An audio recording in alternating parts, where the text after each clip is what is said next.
मान लो कि आपके पास किसी कंपनी से 32 एलपीए का ऑफर लेटर आ चुका है और अब आप कंफ्यूज हो चुके हो कि आपकी इन हैंड सैलरी किस तरह से कैलकुलेट होगी या फिर आपके अकाउंट में मंथली बेसिस पे कितनी सैलरी आएगी। तो ये वीडियो स्पेशली आप लोगों के लिए बनाई गई है। जब आप इस वीडियो को लास्ट तक देखोगे तो आप खुद ही रियलाइज कर जाओगे कि आप अपनी इन हैंड सैलरी किस तरह से कैलकुलेट करेंगे और इन दी एंड आपको कितनी इन हैंड सैलरी मिलेगी। So now without just wasting any time, watch the video till the and.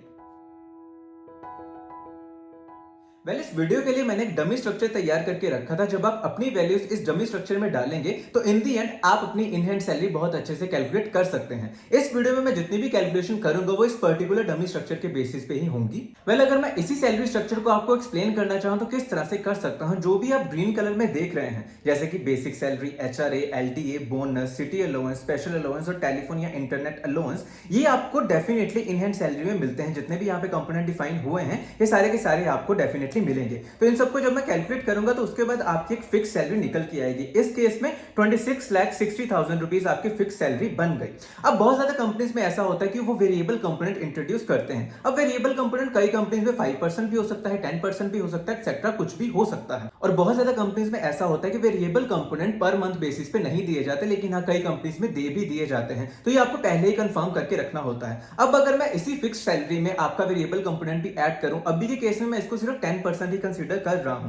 तो जब मैं फिक्स सैलरी का 10% निकालूंगा तो मुझे वो 2,66,000 रुपीज मिल जाएगा। जब मैं इन दोनों को ऐड करूंगा तो उसके बाद मेरी टोटल ग्रोस सैलरी निकल के आएगी 29,26,000 रुपीज। टोटल ग्रोस सैलरी जो आपकी निकल के आई है यही आपकी टैक्सेबल इनकम होती है, यानी कि इसी अमाउंट पर आपको टैक्स देना पड़ता है। इसके अलावा और भी कंपोनेंट होते हैं जिन पर आपको टैक्स नहीं देना पड़ता और वो आपको मंथली बेसिस पे भी नहीं मिलते, जैसे कि पीएफ, एम्प्लॉयर कंट्रीब्यूशन, ग्रेच्युटी और हेल्थ और मेडिकल इंश्योरेंस। ये ऐसे कंपोनेंट होते हैं जो कि आपको डेफिनेटली पर मंथ बेसिस पे नहीं मिलते। तो जब आप इन सबको कैलकुलेट करेंगे तो आपको इन दी एंड 32 एलपीए का offer letter in the end दिखाई देगा। Next point is taxable income. ये आपकी सैलरी का कुछ ऐसा अमाउंट होता है जिस पर आपको टैक्स देने की जरूरत होती है, क्योंकि जितना भी आपका प्रॉपर्ली सीटीसी होता है उस पर आपको टैक्स सारा का सारा नहीं लगता। उनमें से कुछ ही अमाउंट ऐसा होता है जिस पर आपको टैक्स देने की जरूरत होती है और उसी अमाउंट को टैक्सेबल इनकम का नाम दिया जाता है, जिसको आप घटा बढ़ा सकते हो डिपेंडिंग अपॉन कि आप कितनी डिडक्शंस उस अकॉर्डिंग शो करते हो।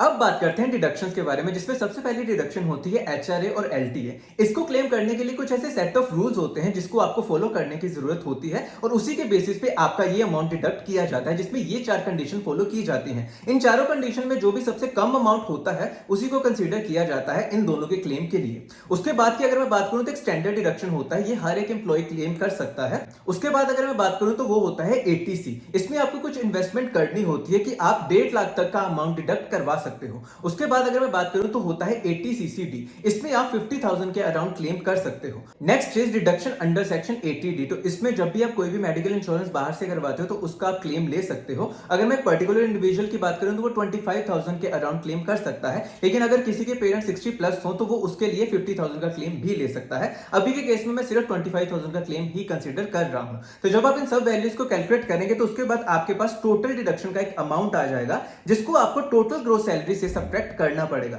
जब आप इन दोनों को सब्ट्रैक्ट करोगे तो आपके पास टोटल टैक्सेबल इनकम आएगी। ये अमाउंट होता है जिस पर आपको प्रॉपर्ली टैक्स देने की जरूरत होती है।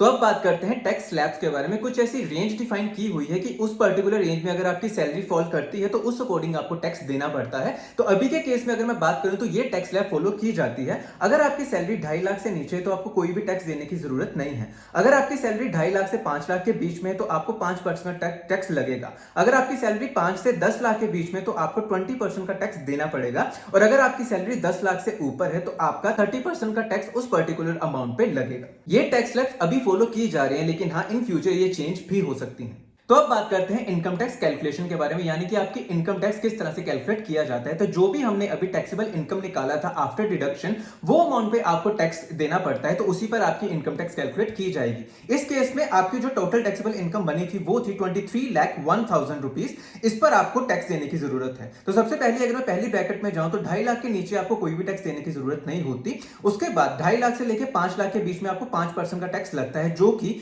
12,500 के अराउंड बन जाता है। उसके बाद 5 से 10 लाख के बीच आपका 20% का टैक्स लगता है, जिसको मैं कैलकुलेट करूं तो वो 1 लाख के अराउंड बन जाएगा। उसके अलावा आपके 10 लाख के ऊपर जितनी भी इनकम बाद में कैलकुलेट होकर आती है, उस सारे के सारे अमाउंट पे आपको 30% का टैक्स देना पड़ता है, जिसको मैं कैलकुलेट करूंगा तो वो 3,90,300 के अराउंड हो जाएगा। जब आप इन सब वैल्यूज को ऐड करोगे तो आपके पास जो टोटल इनकम टैक्स आएगा वो होगा 5,02,800 रुपीज। तो अब हम बात करते हैं इनहैंड सैलरी के बारे में। जैसा कि आप इस स्क्रीन पर देख रहे हैं, सबसे पहले आपका जो कंपोनेंट होता है फिक्स सैलरी का, जो कि मैंने आपको पहले ही डिफाइन करके दिया था, जो कि है 26,60,000 रुपीज। इसमें से आपको कुछ अमाउंट डिडक्ट करने की जरूरत होती है, जैसे कि जो इनकम टैक्स हमने पहले कैलकुलेट किया था उसको डिडक्ट करना पड़ेगा। उसके बाद पीएफ एम्प्लॉय कंट्रीब्यूशन, एक कंट्रीब्यूशन होता है पीएफ एम्प्लॉयर का, जो कि आपकी सैलरी में मेंशन किया होता है, लेकिन अगर वो सैलरी में मेंशन नहीं किया होता तो आप ये मान के चलिए कि आपको 2 बार वो चीज देनी पड़ेगी। तो इस केस में आपको मैं सिर्फ पीएफ एम्प्लॉय कंट्रीब्यूशन ही मेंशन कर रहा हूं। उसके बाद होता है एक प्रोफेशनल टैक्स, जो कि हर महीने 200 रुपए के अराउंड आपका कटता ही रहता है। तो जब आप इन सब वैल्यूज को कैलकुलेट करेंगे, यानी कि फिक्स सैलरी के कंपोनेंट से बाकी सब वैल्यूज को जब आप माइनस करोगे तो आपके पास इन हैंड सैलरी आ जाएगी।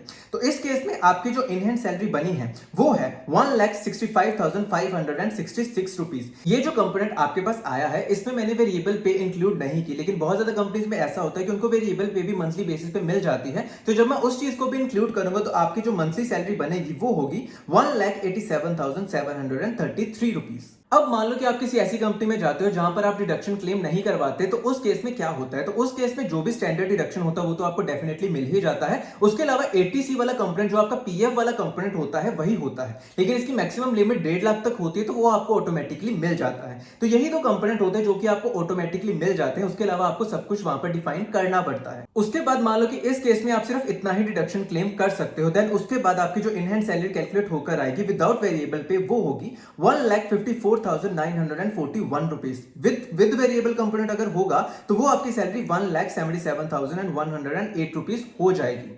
तो आई होप कि ये सारी की सारी कैलकुलेशन आपको समझ में आ गई हो कि जब आप डिडक्शन क्लेम करोगे तो आपको कितनी इनहैंड सैलरी आएगी, जब आप वेरिएबल पे इंक्लूड करोगे तो आपको कितनी सैलरी आएगी, जब आप डिडक्शन क्लेम नहीं करोगे तो उस केस में आपको कितनी सैलरी आएगी। तो आई होप कि ये सारी की सारी वीडियो आपके लिए बहुत ही ज्यादा हेल्पफुल साबित रही हो। स्टिल अगर आपका कोई भी डाउट रहता है तो आप कमेंट सेक्शन में जाइए, कमेंट जरूर कीजिएगा। I will try my best कि मैं उस कमेंट का रिप्लाई कर सकूं। इसी के साथ आज के लिए बस इतना ही, फिर मिलते हैं अगली वीडियो में। धन्यवाद।